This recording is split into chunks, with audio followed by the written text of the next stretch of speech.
So how did a random ape end up running the entire planet? What's our secret sauce? Well, today we're going to dive into the mind-blowing core idea from the book Sapiens to figure out what humanity's true superpower really is. And it all kicks off with a pretty simple puzzle. Okay, so that puzzle, it starts with something you see all the time. A company. Let's take, for example, the car maker Peugeot. What is Peugeot really? Now, you might think, oh, it's the cars, right? The millions of them on the road. But nope, you could scrap every single car and the company would still be there. Okay, so it's the people, the 200,000 employees, the factories, the offices, not even the shareholders. You could literally fire everyone, sell off all the stock, and the company itself, Peugeot SA, would still technically be a thing. But here's where it gets really weird. A judge with just a signature on a piece of paper could make the whole company disappear. Poof, gone. The factories would still be standing, all the people would still be there, but Peugeot SA, it would just vanish into thin air. So, what is it then? Well, it's something lawyers call a legal fiction. It doesn't have a physical body, you can't poke it. It only exists because we, all of us, collectively agree to believe in the story of what a company is. And this weird little fact about Peugeot? Well, that's the key. It points directly to humanity's unique superpower. It's not about our big brains or our opposable thumbs. It's our incredible ability to make up stories and then believe in them together. Think about it. Other animals, they can communicate about real stuff. A monkey can screech, "Hey, lion, river, danger," right? But only we, Homo sapiens, can talk about things that aren't even there, things you've never seen or touched or sniffed. Things like gods, nations, or limited liability companies. And that right there, that ability to talk about fiction, that's the secret to, well, everything we've ever built. Because when you tell a really good story and you get millions of people to believe in it, that story becomes a real force in the world. It's what lets millions of total strangers work together on a scale that's just massive. This whole process is ancient, but we still do it today. When a lawyer creates a company, they're basically performing a ritual. They're following special procedures, saying the right spells from the legal code. It's not all that different from a priest performing a holy ceremony. In both cases, they're using a shared story to bring something that's purely imaginary into existence. This is what the book Sapiens calls an imagined reality. And it's super important to get this. This is not the same as a lie.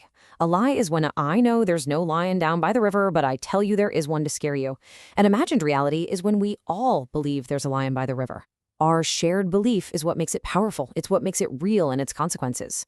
Things like money, laws, human rights, they all work exactly like this.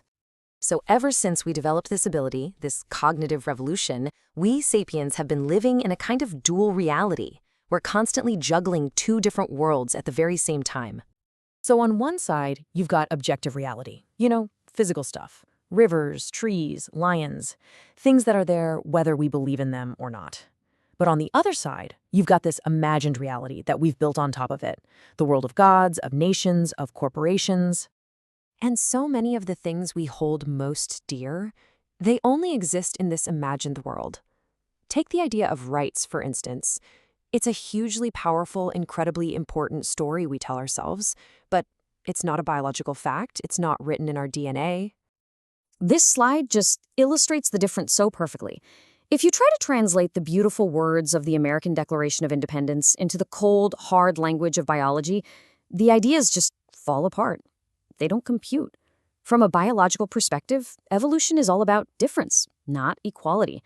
There are no rights in your genes, just, characteristics that can change over time. And here's the kicker. Over thousands of years, something wild happened. Our imagined reality got so powerful that it actually started to control the objective one. Think about it. The survival of actual, real-life rivers, trees, and lions now depends completely on the choices made by these imaginary things we created, like the United States or Google. So, okay, how does this whole framework of shared stories actually shape our day-to-day lives? Well, these imagined realities, they're not just some fuzzy abstract concepts. They create the very rules we all live by. A lot of the time, culture tries to justify its rules by saying it only forbids stuff that's unnatural. But if you look at it from a purely biological point of view, if something is possible, then it is natural. That's it. Biology basically opens up this massive field of possibilities.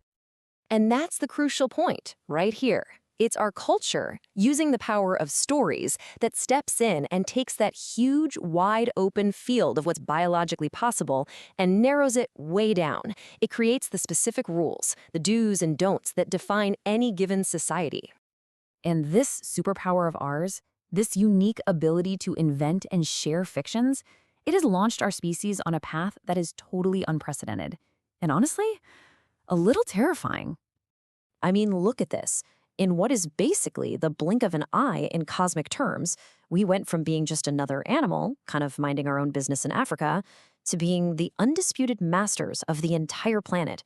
And now we are right on the edge of becoming something else entirely, gaining these powers of creation and destruction that people used to only attribute to gods. We've built some incredible tech, right?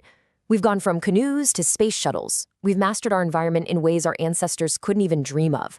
But with all that forward motion, we've never really stopped to ask the big question: where are we actually going with all this? What do we want to be?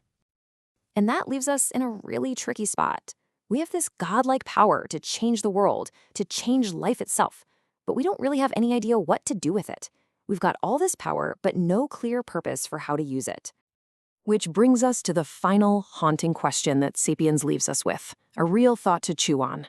Is there anything more dangerous than a bunch of dissatisfied, irresponsible gods who don't even know what they want?